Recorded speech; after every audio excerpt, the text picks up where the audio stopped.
Engineer जो है बस दो नस्ल के होते हैं, एक होते हैं आईआईटी वाले और एक नॉन आईआईटी वाले।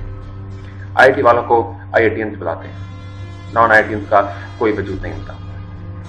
नॉन आईआईटीएंस वो हैं जिन्होंने 11वीं 12वीं की माँ बहन तो एक की, पर फिर भी आईआईटी में एडमिशन नहीं ले सके। इनमें से सबसे ऊपर नाम बिट्स वालों का था।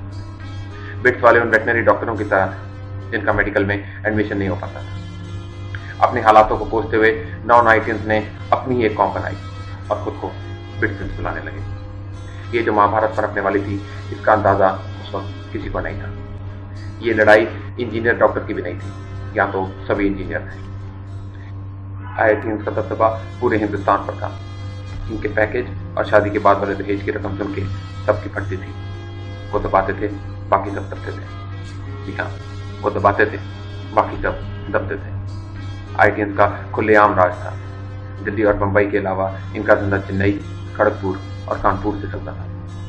यूपी में सहारनपुर के पास वाले गांव रुड़की और चाइना बॉर्डर के पास के गुवाहाटी पर इनकी आंख थी। इनके सरदार का नाम था फाइट सिंह। इनके शब्द, इनके नाम, उसे हर चीज में बहुत फाइट थी। इधर बिट्सियंस का सरदार था लाइट सिंह। इन्हीं का शब्द, इन्हीं का नाम। जीवन में सब लाइट लेने वाला आदमी आज आईआईटीएंस को आड़े हाथों ले रहा था।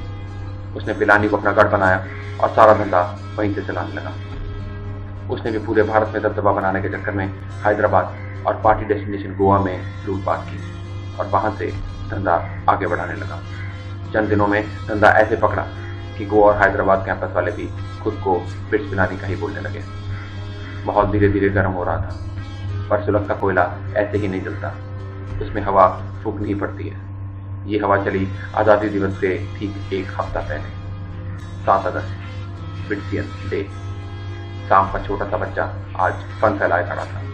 देश भर के सोशल मीडिया पे पुराने कैंपस फोटोज, दोस्तों के साथ की photos, registration number, roll number, hashtag का बंदरबाट चल रहा था। आईआईटीएंस का खून खौल उठा था।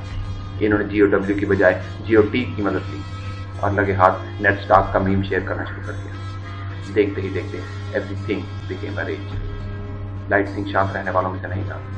उसने आईआईटी की इंटरनेशनल इंटर्नशिप्स और फॉरेन यूनिवर्सिटी टाइप्स को टक्कर देने के लिए एक पूरा कैंपस दुबई में खोल दिया था। धंधा अब वहां से बढ़िया चलने लगा।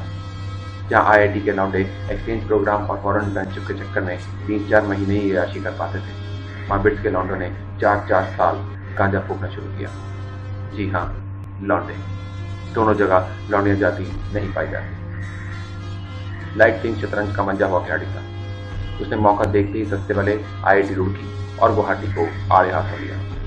उसने मशहूर पत्रिकाओं इंडिया टुडे और आउटलुक वालों को पैसे देकर मार्केटिंग और ब्रांडिंग के नाम पर अपनी रैंकिंग इनसे ऊपर दिखानी शुरू कर दी। इससे एक बार के लिए तो फाइट सिंह की फटके 74 हो गई। उसने हिंदुस्तान के एजुकेशन मिनिस्टर पर अपना निशाना साधा और हर हफ्ते अनाज की एक बोरी देने का वायदा करके उसने हर साल आधा दर्जन आईआईटी और खोलने शुरू कर दिए। एक बार फिर आईआईटीएंस ने अपना वर्चस्व पूरे भारत में बना लिया था, पर लाइट सिंह चुपचाप बैठकर देखने वालों में से नहीं था। बच्चन साहब के लड़के की मदद से बिरला ग्रुप की एक कंपनी आइडिया ने इसके जवाब में IIN नाम का एक करारा जवाब निकाला। इसका प्रहार आईआईटी तो क्या, कोई भी न झेल सका।